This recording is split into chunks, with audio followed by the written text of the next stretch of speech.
jërë ngeen jëf mbokk yi bàyyi xel seen chaîne bi Baol TV seen leader TV Naar Fall mu ngi leen nuyu di amati mbégte contentement baax a baax di jàkkaarloowaate ngeen mbokk ñu nuyu ñëpp di siyaar ñëpp di nuyu kilifa diine kilifa aada yi di ñaanal ñu faatu yàlla yërëm leen xaar leen aljana ñu tawat yàlla na yàlla fëgg seen bopp ñu caabi féete ginnaaw yàlla na suñu borom génne ba ñu dellusiwaat suñu biir di ñaanal suñu waa ji Liss Ndiago foofu mu nekk yàlla na ko fa suñu borom génne di wax gars yi nañ ko bàyyi xel te bañ koo fàtte te xam ni jeune la te ci làmb la bokk na ko gars yi bàyyi xel bu baax a baax a baax gën koo taxaw moom Liss Ndiago ak képp koo xamante ne rek yaa nga fa lamb ji nag fan yi yëngu na moo waral ñu dalal tey ki nga xamante ne mooy Abou CFA fas yéene cee waxtaan ak moom ci combat yi taxaw ndax ku ne gis na ni jàmbaar taxawal na combat rëg-rëg franc coow amoon na diggante rëg-rëg ak ki nga xamante ni mooy Ama Baldé waaye ki nga xamante ni mooy jàmbaar it taxawal combat bi nga xamante ni combat bu bëri coow la muy diggante Gris Bordeaux ak Diop 2 nekk combat boo xamante ni combat bu neex a neex la ñu fas yéene ci waxtaan ak Abou CFA waxtaan ak moom it ci coow làmb ndax taay moom gém bi yëngu na badu yëngu na trop loolu yëpp dinañ ci waxtaan waaye ñu fekk fi nga xamante ni mooy géejawaay fi nga xamante ni fi la xaritam ne di Baara KFC cosmétique mën nañ ni Baara cosmétique di jaay ay bagages yu baax macha allah parfum boo bëgg am na fi bagage yu jigéen boo bëgg rek am na fi mu ngi fii ci géejawaay en face lycée Limamoulaye boo fa ñëwee rek di nga leen gis Abou nuyu naa la ziar. Naar Fall maa ngi lay nuyu baax di la delloo ziar di ñaan sëriñ jàmm ak salaam di ko ñaanal ñëpp xam naa ne fi nga ubbee rek foofu wax ñëwee comme fi nga xamante ne fi ñu defee tey émission bi fi nga xamante ne mooy KFC vraiment muy nit ku baax moom tamit di doom ku bëgg mbëru Géejawaay tamit di leen taxaw ci fànn mi bare mun naa citer rek ku ci mel ne Lac de Guiers 2 Sa Thiès ak ñeneen wax dëgg yàlla mu nekk nit ku baax moo la tey mën na ko incha allah bu ñu xëyee dañ ñëw foofu te émission yi fa laa koy amalee parce que ñëpp xam nañ maa Naar Fall bu ñu toogee rek dañuy waxtaanee lu am solo ci wàllum lambu ak ci lu baree waaw di ko ñaanal nag yàlla su ma defal ko tawfiq baax a baax di wax Sénégal yëpp ak Géejawaay gi yëpp wax dëgg yàlla lu mel ni mu ngi fii ci gox bi mu ngi en face parce que li si lam laa bi porte mag bi jàkkaarloo tel martami tali bi incha allah loo bëgg ci ay bagage ak lépp loo xeetoo ci mbirum jigéen am na fi vraiment di ko wax ne moom tamit di ko ñaanal baax di ko jaajëfal baax a baax parce que nekk ndaw tamit gëm sa bopp di liggéey daa jafe jamono ji ci réew mi vraiment Naar Fall di am contentement baax a baax ci baar waaw beneen bi nag di am contentement ci ñëpp nag am ci li nga xamante ne mooy ci li ma jugee mooy ci ngénte yi nga xamante ne jugee naa ko Naar Fall maa ngi remercier doomu adama yëpp di leen sant di leen gërëm képp ku bàyyi sa yitte ñëw ci ngénte li maa ngi lay gërëm baax di la sant maa ngi lay gërëm nag yow Naar Fall baax a baax di la sant sa taxawaay rafet na lool parce que lépp loo xamante ne am keroog lépp loo xamante ne boo fa faay naroon na ci am taxaw nga ba amul faay fatt nga turu yi taxaw nga nit ñi jox nga nit ñi ñu lekk jox nga nit ñi ñu naan say mbokk bàyyi nañ seen yitte ñëw taxaw ma ci sama xew lool Badou Faye ma mention spéciale wax dëgg yàlla parce que man lu xew mi rëy yéen ñaar bokk ngeen si ñu ma ëppal solo ci bis boobu noonu parce que yéen a tax ba amul benn faay bu am taxaw ngeen gan yi dimbali ngeen nit ñi respecté ngeen taloo leen seen bopp man rek ngeen talu si boobu parce que loolu nag mooy diggante nit ak nit loolu mooy ànd te ànd bu ay nit di ànd nag dañuy jëriñante gi nag mooy si ñun ñii ñëpp nag wax dëgg yàlla taxaw ngeen ma féete ngeen ma fa xamante samay mbokk sax féete wuñu ma fa waaw di am loolu nag di leen wax ne yàlla su ma defal ñu jàmm yàlla gën ñoo yokku yàlla gën ñoo taxaw ay nit nag bu ñu nekkee nag du di nga dégg lu ne nag mais yooyu ak àdduna ñoo ànd àdduna di nga dégg mais après yooyu ay mbiru àdduna rek la man damay jàpp ne mbiru àdduna képp la parce que ànd dafa jafe ci àdduna bi parce que nekk nit ak nit dafa metti parce que pour nga ne ànd ak sa nit ak sa waay dafa xaw a jafe waaw mais nag di nga dégg lu ne mais après da ngay xam ne sa nit moom sa nit rek la mën a doon ci àdduna te dara du ko dindi te yàlla bool nañu kóllëre yoo xamante ci àdduna gisuma dara lu ko mën a yàq te gisuma dara lu ko mën a fecc ci àdduna am na solo fi ñuy ibbee rek mooy sunu xarit mën naa ni sunu lépp sunu frère muy Liss Ndiago ndax yaakaar naa ni làmb kenn mënu ko wax génnee ko ci yaakaar naa ni keroog ba mu taxawee gars yu bëri na dañ ko def retour de parquet mais booba léegi déggaatuma ñu wax ci déggaatuma ci Liss Ndiago ñu wax ci déggaatuma ci dara di fàttaliwaat gars yi rek nañ ko bàyyi xel te taxaw ko te xam ni fële metti na tàng na te Liss Ndiago jeune la xale la am avenir ay mbokkam yaakaar ko mu nekk soutien de famille di wax rek mbir yi nay bañ a yàgg na ko gars yi taxaw surtout ay mbokkam surtout ñi nga xamante ni ñooy waa làmb tey Liss Ndiago yaakaar naa ni affaire yaa ngi bëgg a yàgg mu ngi bëgg a métti mu ngi bëgg a yàgg daal mu ngi bëgg a métti Liss Ndiago bu làmb seetaan Liss dañ taxaw Liss dañ jàppale Liss te yàlla tax xale la ba xamante ne làmb da koo yaakaar heure day dal ku ne ci àdduna problème mu daam si dinañ làmb duñ ci taxawee problème mu Ama Baldé dinañ si làmb taxawee problème mu Pakola problème mu keneen ak keneen am na sax beneen xale yaa bébé Diène ba ci Bébé Diène problème am bii ni nga xam ne innocent la ci dañ ko war a mën a taxaw ñun waa làmb Liss Ndiago bàyyi na ko gars yi gestu na ko gars yi jàppale na ko gars yi taxaw bañ koo fàttee na gars yi jël ay avocat ñu defal booy bi appel mu ñëw le devant la justice ñu waxtaanee ko jeune la heure ku ne dal ci àdduna mais bu kenn mer waxee sa xol comme mbir mi yoon la amuñu loolu dañuy ñaan te kuy ñaan waroo doo forcer mun nañ la may mun nañ la bañ a may mais yàlla nañ ñu may ci li ñuy ñaan beneen bi wax comme ni ko waxee léeg-léeg làmb nañ génn taxaw Liss Ndiago Naar Fall na làmb génn. macha allah am na solo mu nekk loo xamante lu am solo la mënuloon ñàkk ñu waxtaan ci waaye coowal làmb temps yi coow li bari na trop Abou Sefa coow li bari na diggante promoteur yeeg chroniqueur yi di woy taxawal làmb coow li. naar coowal làmb léeg-léeg xam nga dafa am benn affaire bu Yaxya Joob Yékini wax maa ngi koy saluer au passage mu ne làmb léegi ñu war ta wax ñu bari ñooy wax effectivement day nduru waxam jooju day nduru dëgg te di dëgg nag parce que waxam jooju booy see muy nduru loolu ci li mu wax fan yi ci même waxut ak kenn mais dégg na ci lu ne te man xam naa ne Yékini réccu na li mu doon génne def interview léegi boo nekkee kilifa yor ay jaboot bañ ko la xas bañ ko la saaga mais foo nga noppi bañ a wax yaa may dégg bu baax mais li Yékini wax nii mais dégg na ci lu ne est-ce que jar na ko jaru ko. mais ñu gis Yékini génn wax tuddul tur ñu gis benn nit fadamtu génn moom tam wax mel ni que moom wax ji wala Yékini moom la doon waxal. waaw su ma sañoon fadam du tontu wax yooyu parce que mu ne ci am nga Yékini dafa ne ci penc nag dafa wundu lu bari penc fu nit daje ay magum dëkk dañu am penc ma. xam naa peut-être nag da ko argumenté yóbbu ko ci pencum làmb mi ñuy tuddee te Yékini waxewul foofu loolu njumte gu rëy la ci nit doomu aadama bi dégg-dégg dafa war a xóot lool gis-gis war a leer naññi parce que lii boobu ba léegi lii di am ci làmb ni polémique yi ak di xastante ak di saagante di tafante ci internet bi làmb bëggul image boobu làmb dafa am image bu mu bëgg mooy comme ñu ni neen la Naar Fall la ñuy fexe di rafetal. mais est-ce que li ngay wax ni tam du dëggal waxu Yékini bi ay ñu warta wax ñooy wax ci làmb. si loolu laa da koo dëggal. est-ce que jotul tam gars yi defaraat kàddu yi defaraat. xam nga Naar Fall dafa am benn sujet booy wax ci làmb soo ko waxee des fois ma bañaan la man la noonu mais pourtant ak ay dëgg waxatuñu làmb léegi vie privée la ñuy wax. dugg ci coowal jàmbur. dugg ci coowal jàmbur. xuloo jàmbur. jël audio jàmbur transféré ko. diw nee na fi lii. diw wax na fi lii. mbër mii maa koy jàppale ci mystique ci suuf. mbër mii maa koy yóbbu ci sëriñ. mbër mii léegi loolu moo indi détail làmb. làmb léegi néewatul làmb mbër secret lañ ko xamee woon. mais làmb léegi showbiz la. te làmb léegi de ku bëgg a tedd ci làmb ngay ñëw. ku bëgg am tur ci làmb ngay ñëw. mais ñoom dañu valoriser làmb. naan ma xamal la di nga làmb ba kii dem dafa am benn kilifa gu mag gu ma woo benn sëriñ. bu demee ba ay reporter jël sa moromu reporter yóbbu sëriñ di ko liggéey pour ñu fayal la ko. looy wax ni. billaahi wallaahi. Naar Fall moo tax ma ne la tey mun naa wax ay bal nag. waaw tout moment tey. mais est-ce que jotut ñi ñuy wax ñoo war a wax ci làmb génn tam ci diggante promoteurs yi.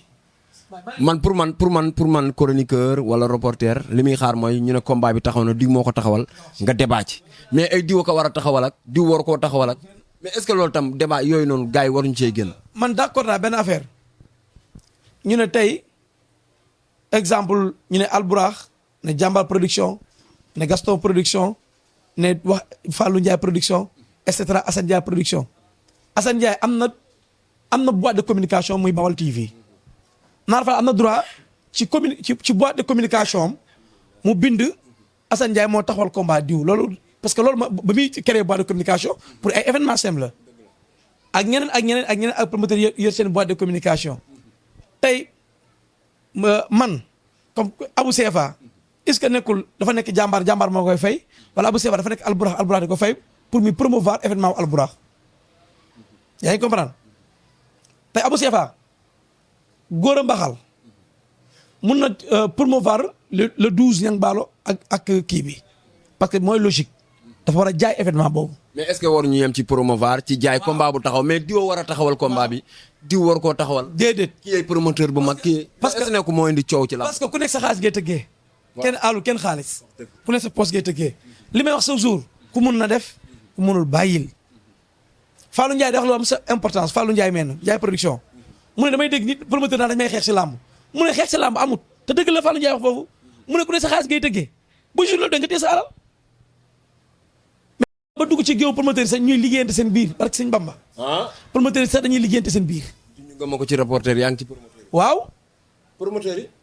ñoom yoo gën a am làmb seen biir te et puis ñi jege naa ne promoteurs yi ñi ci bari ay fenkat lañ du ñu wax dëgg. abu nga ni. ñi jege naa le promoteurs yi xaaj bi yëpp ñu wax dëgg dañuy fen dañuy dem fële.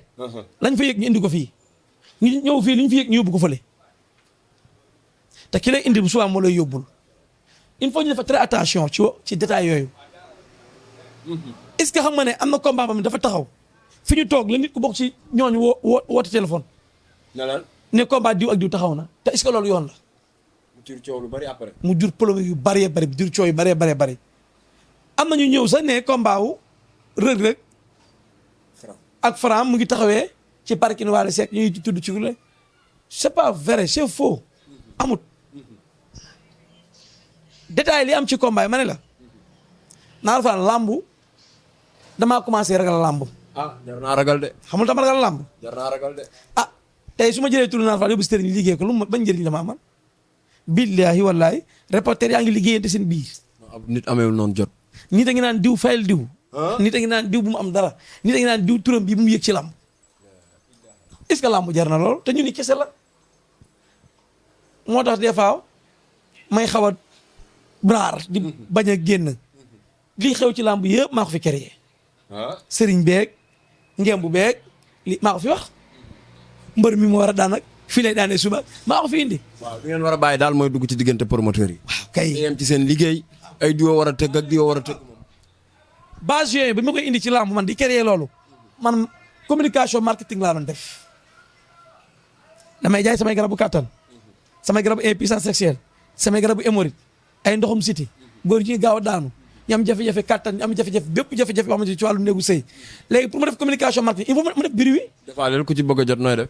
na woote 77 ci 745 32 31 77 745 32 31 ku bëgg a jot ci garabu kattan yeeg garabu hémorroïde yeeg jafe-jafe ndoxu man yu yeeg impuissance sexuelle yeeg hémorroïde bi am picc am naa ci pomade yi am solo da ngay diw rek mu deñ léegi nag loolu ma bëggoon il faut ma créer ay bruit yooyu ngay créer àdduna seetaan la nga mën a jaay sa garab. macha allah te garab yi baax. mais damaa gis gars yi léegi dañoo jël yëf yi def ko nag armo def ko liggéey ku ne am sama góor gi ñee ngi fayee ko ay xaalis ñee ngi naan dañuy yóbbu nit si àll yóbbu nit lii ndax i kese tappale képp ci làmb ci lañ nekk.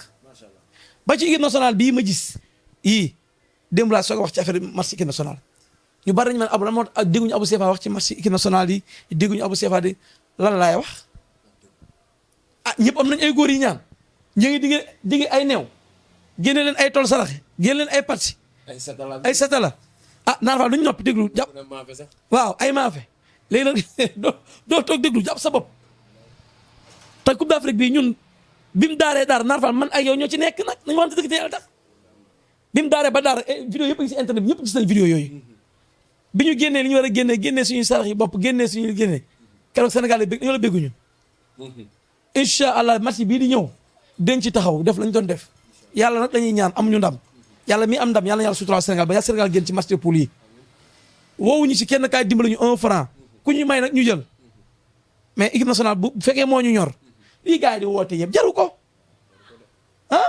football métti wut de am na ñoo xamante ñu ngi siy dóor ñu ne léegi seen i xaalis jaru ko kilifa gu mag mën na la woo léegi ne la génn abu yow sa bopp saraxel léegi équipe bi dina am ndam nga yéene équipe bi saraxel ko saraxu Sénégal aajool ci tour deret aajool ci ray Sénégal dëkku l'islam la même jinne yi ne Sénégal sax ay jinne jullit yi ëpp jinne jullit yi ëpp yi nga xamante ñooy yéeféeri ku ci tour deret yi ñuy tour deret ray yi ñuy ray di fitnaal doomu aadama yi bokk na ci li gën a tële mbirum Sénégal macha allah ku ci saraxel lu weex tàll saraxel sa ceeb nga toog añ ba mu añ bu baax sa kër nga yóbbu ci sa dëkkandoo bi nga dëkkal nga jox ko mu añ ba daara yi ngeen ñu dimbali leen jox leen sarax leen ay ceeb ñu teral jigéen ñi sagal xale yi seral xolu ñu barke Serigne Touba mondial bi dañuy jëli yii ñuy wax yëpp ay tappale la ren di leen fukki nag yu ñuul téeméeri nag yu ñuul deret bu bari baaxul ci réew day indi accident yi bari nga yee jinne yi yee seytaane yi ñuy fel oto yi di rey nit ñi safara si di tàkk baaxul ci dëkk bi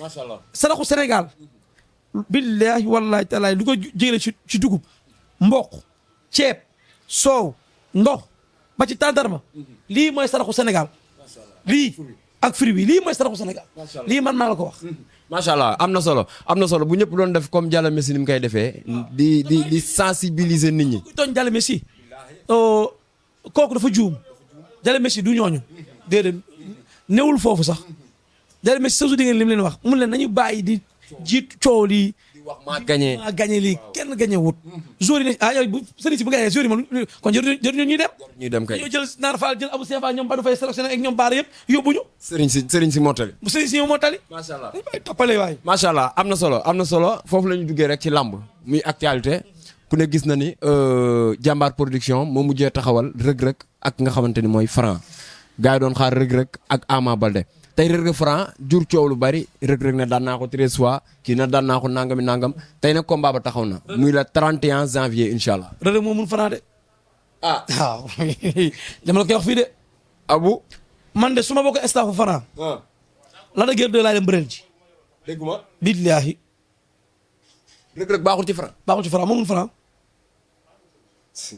foo teg ni rëg-rëg moo mun Franc moo ko mun mais arène du mbapat de ma ne la mbapat baag arène baag géej gaag box tubaab yemem 1000 combat rek daan ko 1000 jël combat bi gën a gaaw ci réer combat bii la lii maa la ko wax di remercier nag Mansour Ba mais tamit di remercier Aziz Ndiaye ak Baye Ndiaye parce que tey ñoom dañoo ñëw tegal gars yi bari tuuma ñëpp dañoo foog dañuy yori guerre ak seen i ak ñoom neen la mais Baye Ndiaye bu xoolee date bi xam na rek mën na bëre ci at bii mu xool ambale peut-être aptiwul pour bëre mais jarul muy téere rek dëgg la na woo Mansour ne ko comme yaa ci ne jëlal nga continuer sa combat nga liggéey nga tëgg ko parce que waaw mu nekk rafet lu ñu kontaane naaru li Baye Ndiaye perte ren li mu joxe ci ren ay millions ay mbër yor ko kenn xam lu mu toll Bébé Saloum mu ngi avance Baye Ndiaye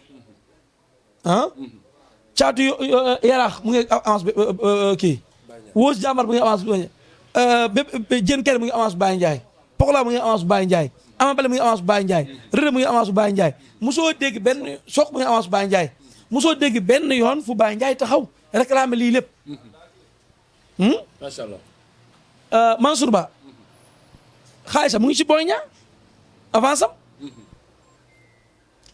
tey yooyu yëpp li ko mën a mën a siggilaat mooy mu jël combat bi tëgg ko mooy diggante Reug Reug ak ki nga xamante ne mooy Franc tamit ku gor la. xaw ma Franc gor la am du gor de waaye li nga ne Reug ko mën moom dama. Reug moo ko mën moom.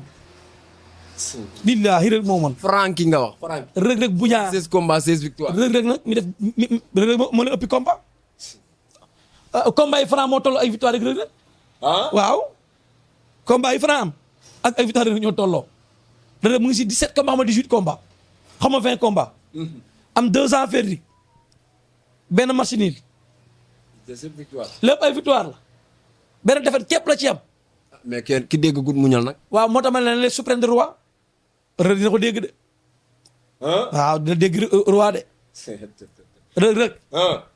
dina dégg roi de. ah bu déggee roi kay mooy Sa Thiès ñàkk na roi. ah dina ko dégg de suprême de roi lañ teg fee. moom ba suprême de roi. waaw loolu la gars yi Mansour dafa war a créer lu am coow. xam nga. Franc dugg nga ci rapide bi sàmbaloo bi xam nga fu muy teer ji ci àdduna. ku ki la jëloo rek moo la nax. ki jëloo Franc Reug Reug moo ko nax. kon boo doon digal Franc da nga naan ko demal jël la dëgër de. ki daan say cumukaay. mbalka ñëpp la dëpp. Reug ñëpp la daan. Reug ci ay bàmmeel la daanagul Franc. te Franc bu ñëwee indaale per parce que Reug bu daan da koy suul. macha allah. Naar Fall. Reug moo mun Franc. man da wax jooju def ma jaaxal. lii maa leen ko wax. téye leen. kañ la ñuy bëre. le 31 janvier. ba le 31 30. yàlla ñu yàlla may ñu fekke ko ñu nit tatal ko. kenn bañ a manqué. yàlla bu ci kenn manqué. macha allah maa ngi koy ñaan yàlla suñu borom yàlla ñu yàlla boole. comme ñëpp dinañ yow ma yàlla ñu yàlla boole ci ñuy jëm téeméeri at yi. mais yàlla ñu yàlla boole tamit Nar Fall ci ñuy war a nekk nag ëllëg ñu teew réew mi. mais du ma yëre rek fas yéene du ma franc. fii daal sonti rek franc. non Reug Reug da koy daan. faralu ma Reug Reug mais da koy daan moo man. macha allah sa digganteeg franc xaw ma lan la am. Reug Reug moo man franc. lii maa la ko wax. lii Nar Fall comprendre sax Reug Reug après ngeen koy xam. man franc ku taxaw naan diwoo ko man daf may. wax naa loolu li ngay wax ni dafa mel ni ay lépp ci man. bu ñëwee prix mooy Reug Reug mu ngi ci kawam. lii maa la ko wax franc li muy bëre. heure yi mu bëre di daan. bu ko bu ko Reug Reug ne tapiti ba téye ngeen bu franc. ba xam ne jàpp na. mais sa franc dina ko may yoo ay téye ngeen ak yooyu. franc na waaj ak i mbokkam. te xam ne muy soogam combat. macha allah am na solo. am na solo mu mel ni temps grand contre petit dafa xew. gis nañ Prince jël la dëgër daan ko ñu gisaat beneen grand contre petit bu taxaw gars yi bëri ne est-ce que combat la est-ce que Diop 2 waroon na jël taxaw combat boobu ñu bëri ne pourquoi Diop 2 Gris. waaw xam nga grand contre petit. waaw te Diop 2 tamit ñaan na yàlla tamit na yéeg nag. waaw dafa jot sax. waaw dafa jot quoi wax dëgg yàlla di bëri say morom rek. boobu daal sa morom mu daan la fi dañuy yàq sa làmb. te Diop 2 boo gisee famille moo topp ci ginnaawam. keroog maa ngi xool image yi ñu def si géej gi ndeysaan mu nekk image yi rafet. mu ànd ak famille yëpp. ñoom laay gaayam yi am nga ay nit ñu baax Diop 2 daal yàlla man li ma ñaan sa jour lépp lu muy yót ci lam yàlla na ko yaa su ma doon defal parce que xale la ba bu joxe yar bu joxe cër grand yi nag di dépasse ñuy wut si waaw ki wut dépasse ñoo koy jox dépasse mu dem am na si woon dépasse keroog daan de. non kooku bokkut de bokkut ak ñoom. kooku du ñoom du ñu moom kooku si woon dépasse. xam nga franc la rek day daw mu dem jël rek la wax ni.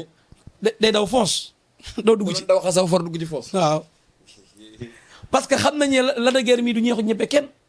la de guerre wut si wuloon dépasse ci presse. wut siwul dépasse de ndam fekk ko ci. la de guerre de place am la doon jël si làmb.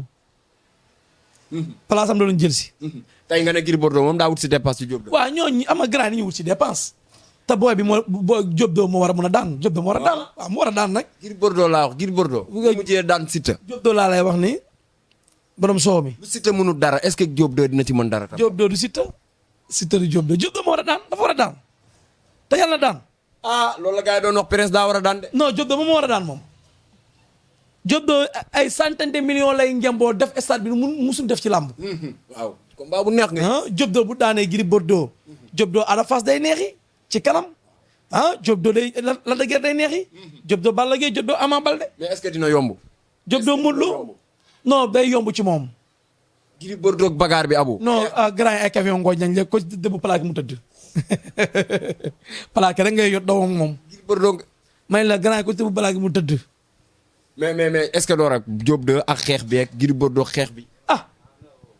lambu daal dóor fayu la. Diop 2 ay loxoom la yor te Zoumbulé daa mel ni ñëw na nag. waaw Zoumbulé ñëw na. le retour de Zoumbulé. le retour de Zoumbulé. doom day yaay Diop 2. Bàyyi ko rek. mais tey Gris Bordeaux jiitu ko ci lamb ëpp ko ci expérience gën koo bëri ay bis yu mag. na Diop 2 lamb dañ lay faral ci combat bi. yaay xale parce que grand yi jeexal nañ ci lamb presque mais na dem yokku masse bi. moom Diop waaw na yokku masse bi. na yokk lu mu tëroo Gris Bordeaux parce que masse bi mu bëri Liss Ndiago masse boobu mënut a tenir Gris Bordeaux ci géew. masse bi mu bëri ak combat yi passé mënut a tenir Gris Bordeaux ci géew. Gris Bordeaux jaraaf la dafa big yaa ngi comprendre mbër am na kattan li mu bëri ak Siteu bi passé xam ne am na kattan Siteu moo sut Diop 2 ci wàllum kattan Siteu mën na ëpp Diop 2 kattan te Gris da koy tenir en échec yaa ngi comprendre lu ma faral Diop 2 bëgg mu daan nag teew dama koy wax. Diop 2 nga faral. moom laa bëgg mu daan nga moom laa faral Diop 2 la yàlla daan di. waaye foo ne borom soom ay yow yàlla daan nga la paa yi man mooy loolu de paa yi man kii miiruma si ñoom de paa bu ci. macha allah lambu xale quoi. na Diop 2 dem yokki doole voyage yi tukki bu mu jël na dara lu bokkul ci yaramam lépp lu mu jël na bokk ci yaramam. waaw bu mu forcer pour tolloo. waaw bu mu forcer pour tolloo moom ba jël loo xamante ne da koy sonal. na dem liggéey doole ju mën sëkk. général Malika mopp doole Gris Bordeaux fop te Diop day dala teg G di daan Diop di daan. Malika am na espoir ay booy Malika yi ñoo gën a wow béton. Diop day mbëkkante ak ñoom mbëkkante yi métti. kon am na ay catégorie yu mën a bëre Gris Bordeaux voilà parce que Diop 2 ak Serigne Ndiaye bu Fass contact nañ. bi muy préparé combat mi passé. Serigne Ndiaye ñoom di ko jàppale contact. kon amul du am problème pour bëre Gris Bordeaux. macha allah macha allah am na solo waaye bu mu neex a neex ba ngeen fàtte ni Abou boo gisee émission bi gudd xet gi mooy dugg fii. waaw fii de mooy place Baara. waaw fii mooy cosmétique KFC. Baara cosmétique fii la. xet gi neex na de. la dëgër de cuuraay ko jabar ji taalal yëpp. bëgg a bégal seeni borom kër. Balla Gaye de cuuraay ko buri taalal fi la koy jëlee. Sa Thiès cuuraay ko Khady Sall taalal fi la koy jëlee. Mama cuuraay mi taalal la dëgër fi la koy jëlee. kon da nga bëgg a wax Baara mooy neexal néeg yi. mooy neexal néeg yi. waaw la dëgër nag bëggoon naa ko attaqué mais gars yi ñëw naa ko baal. da nga koy baal loo ko bëggee attaqué. ñëwut woote wut dégguma ko. moom la dëgër. ñëwut woote wut dégguma ko. teg ko fenn daa waroon ñëw. ñëwut doomu ndey Baara la. waaw. woo naa ko téléphone xool ci Baara. woo naa ko téléphone wax la dëgër foo ne mu ne maa ngi ñëw ci xew mi. ma xëy gis la dëgër fecc xew Orca. te xew Orca ni mu soree nga romb sama kër dem ba xew Orca man Orca ñi ñëpp benn lañ. mais tam ni la yéen ñëpp benn ngeen. benn lañ ñu ñëpp benn lañ parce que maanaam olof Ndiaye mu ne xalangu dajul suuf vraiment même mbër yi géejuwaay yëpp baa leen sant di leen gërëm Naar Fall di leen sant bu baax a baax di sant tamit Jules Balde Alioune Seye 2 xam nga fils de Balla ñoom ñëpp maa leen sant bu baax a baax waaw Lirou Diane Père Diaw sant tamit Sa Thiès vraiment taxaw na ma ci ñu bëree xam naa peut-être gisuñu teewaayam mais xam naa di ko traité man xam naa loolu di ko ñaanal yàlla su ma fëgg bopp maire bi yàlla su ma wéral ko fan yii maire bi xaw a yaram bi xaw na sutante tuuti man xam naa loolu moo koy xaw a téye voilà et puis mais nag terangam ñëw na wax dëgg yàlla voilà terangam ñëw na Balla Gaye tamit wax dëgg yàlla taxaw nañu ci lépp Baye Ndiaye tamit ak Aziz Ndiaye seetaan nañu benn yoon voilà sëñ Mour Touré moom nag mënu ma koo sant naa damay bàyyi nga sant ma sëñ Mour Touré yow parce que sëñ Mour Touré beneen affaire la su ma diggante ak moom yamatuñu si diggante taalibe ak sëriñ rek waaw dépassé nañ léegi leneen ak leneen su ma wasile la su ma waajur la su ma mbokk la li may ñaan Naar Fall sëñ Modou nañu def ñu am xaalis waaw surtout loolu. ñun ay yaakaaru famille lañu. waaw muy yow mi muy man mi muy Badou Faye sëñ Modou nañu jox ci kii bi nag ñu takk ko. daal lu muy taxal gars yi ñuy am xaalis. dinaam ku ko yor am alal. billahi la ilaha illa. sëñ Modou lu muy xaar ci ñun. jaarom boobu ak bi ànd ak kii boobu koo takk am alal. lu muy xaar ci ñun. waaw nañu dimbali takkal ñu loolu. duñ fa dem avant màggal gi. waaw war nañ fa dem nag. war nañ fa dem yendu ji fa nag. waaw war nañ dem Touba may ko fanaan. incha allah waaw nañu takkal loolu Naar Fall. parce que ñun ay responsable te famille daf ñoo yaakaar. macha allah am na solo waaye place bi am na mbër de. fils de Kajoor. muy waaj bis. su ma juumul le 18 août. fils de Kajoor. fils de Kajoor a ngi nii di mbëru Baara. mu ngi nii fils de Kajoor kaay nii gars yi gis la. ñoo nii de muy waaj bis le 18. incha allah kaay nii. mbër. dugal nii am nga entraînement jonkonal. waaw nañ ko. moo nga noonu. Abou fils de Kajoor a ngi nii. waaw mbër a ngi nii Naar Fall. di waaj bis vraiment di mbëru Baara. te Baara day jàppale mbëru Géejawaay yi.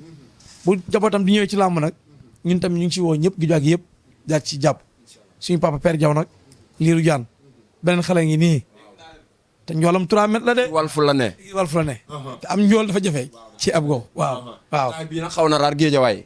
waaw mbër nuyu naa la ziar. waaw ñu ngi lay delloo ziar bu baax. muy waaj bis le 18 août incha allah. non la kii la 11. le 11 août waaw. la 11 waaw. sa diggante ak Albouri. sama diggante Albouri waaw boobu production moo ko tëgg. mooy loolu laa ji mag moom. di ko wax Albouri na waaj rek. na waaj lu mu waaj dëggal. Kajoor ak Géejawaay gépp nga sama ginnaaw billaahi lu mu waaj dëggal. kan moo ne sa ginnaaw yaakaar naa ni Baara moom. waaw Baara moom mu ngi sama ginnaaw ak gaa yëpp.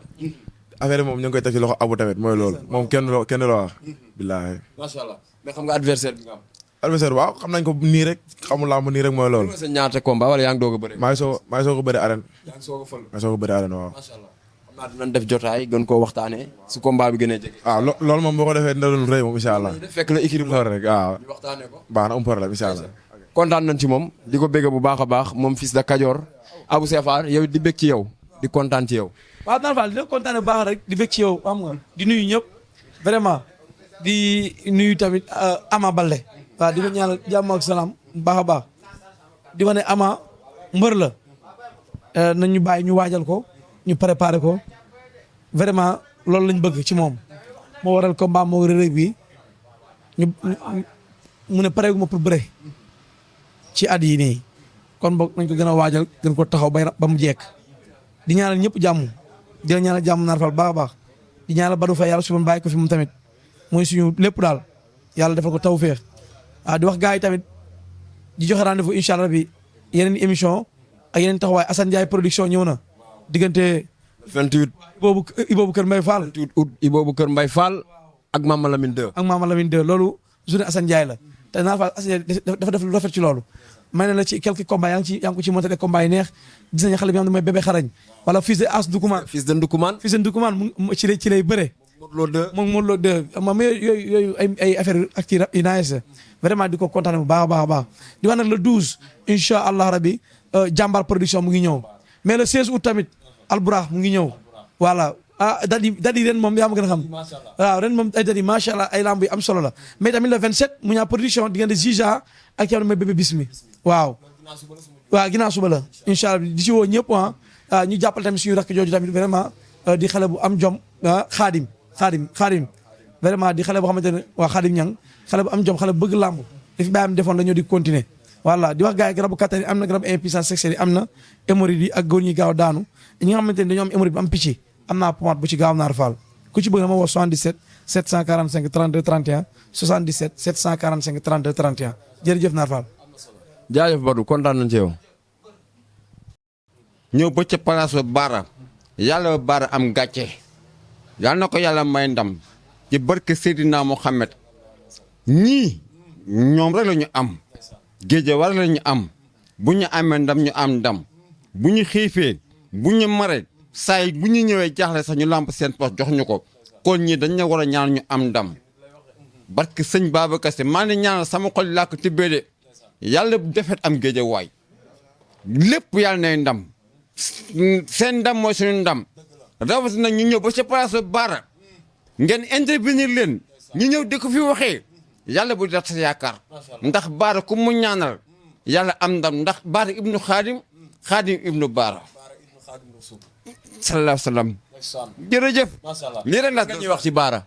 Baara li ma xam ci moom du fii masa njëriñ la woon barke sëñ Babacar Sy bañ naka ba seet naa ci moom benn mbir sax ngénteem taawam man maa dem ba Kaolack man maa ko togg barke sëñ naa Mohamed Baara ñëw Touba mu def hôtesse ak jabaram billaay xoolal bu ñu toog di waxtaan sax patron sax da koy daw ne naa la bàyyi ngeen waxtaan mooy Sidi tett nañ ko ba mu yegsi fii mu yegsi Baara lu mu ñàkk dimbali njaboot moo ko xañ kenn gënu ko xaw ma magam la xaw ma rakam kii ndax man du ma fen xaw ma na ko ci mag xaw ma ko ci rak waaye dëgg ma yàq waaye nag ñoom ñaar dañoo mel ne ay seex mais maa ngi ñaan ci yàlla barki Seydina Mohamed lii leen andi fii ba ngeen vidéo ko fii yàlla na nga andi fii ak ndam. Fils de Kajoor a nga ne.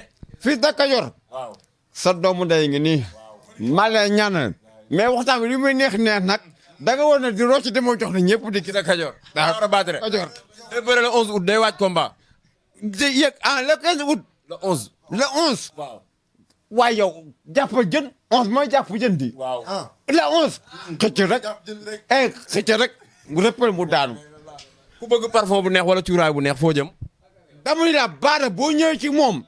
bu la xoolee. bàyyi kak sa bopp. sa jëkkër boo bëggee mu nab la. bàyyi kak sa bopp. kii mooy Baara ibnu Xaadim. day cuuraay ba mu baax. man sama jaay meloon ma 11 jours. ndax dama ñëw tëdd lëng kon mu ne ma sa poqataan bi day xeeñ. Baara jox ma benn pomme mais bi ñu koy piis sama tëdd bi la nelaw ba yandoor. comment la sa poqataan bi day xee. sama jabar. nga def nan. ma Baara jox ma benn parfum ma di ma tëdd rek xale bi sama tëdd la fanaan ba bu set. kere sax ànd naa dënn bi metti. kon Baara baax na. Baara fi baax. macha allah. billahi Baara mii. bu daan ba Kaolack. wala mu dem ba France. dama koy ñaanal am fa ñetti at rek. wala ñaar at nga ñëpp ndax nambe da day nam mooy soxnaam. kii moom bu ma ko ñàkkee. àdduna tukki. macha allah. moog Sidi patron ba. dem naa nag di la sama ginaar tam xarit. ndekete moom nee na mes ni mentañ ndax ñaari jabar yor. te suba tam xarit. léegi ma ne comme que nag Baara ngi fi. naa ñëw jël sama ginaar. di nga ko jot. yàlla jeexul de. yàlla jeexul te li mu lay wax nii. vidéo ko fépp nag. ndax man Baara fan la nekk ci géejawaay. place Baara. boo ñëwee bu di sa Limaamu Laay. poto bu mag bi. wàccal descente bi. waaw. boo ñëwee ba sa boulangerie bi. ak si nga place Baara. Baara moom waxuma ay.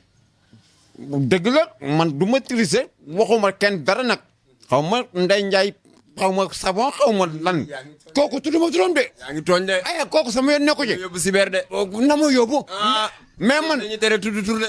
mais man nag ki may produire yéen xam naa leen yéen kaset bi bu dawee da ngeen di xool lu baax ngeen dugal ko xool lu ñaaw ngeen génnee ko. kon ñu dagg loolu. ay bu ko dagg na dem man ragalu ma loolu man mais daal naa xam benn affaire baara daa sama baara la bokkuma kaa kenn Sidi sama Sidi la baara moo nekk fii Sidi nekk fële bu Sidi tëji woon da ngeen di lem yi ma ànd ak si Sidi ñu def affaire bu neex mais yow naa xam benn affaire de ku baax nga ku yéwén nga sa liggéey bi ngay liggéey yal na ko yàlla gën a barkeel yal na yàlla dund ba nga am sa télé bopp am sa rajo bopp ñu ñëpp ñu xacc ci barke Seydina Mohamed suba la tam xarit barke Seydina Mohamed déwén dina am di nga ni baara am sa du ma géwal wala da nga naan am sa wala bi rek mais naan xam benn affaire nag xam lu mu bëgg fii ngeen di ambiance nii am na solo trop ci ñiy liggéey nii daal ndax nga ñëw ndeysaan fekk sama doomu ndey ji baara ñëw ba si palaasam toog waxtaan ak moom foo ak moom jokkoo ak moom lii lépp dafa rafet place du tuuti de place du tuuti xam la moo tuuti xol bu bon te yàlla xol lay fay macha allah kontaan nañ ci yow. jërëjëf kon ngaa ñàkk a wax. jërëjëf jaajëf.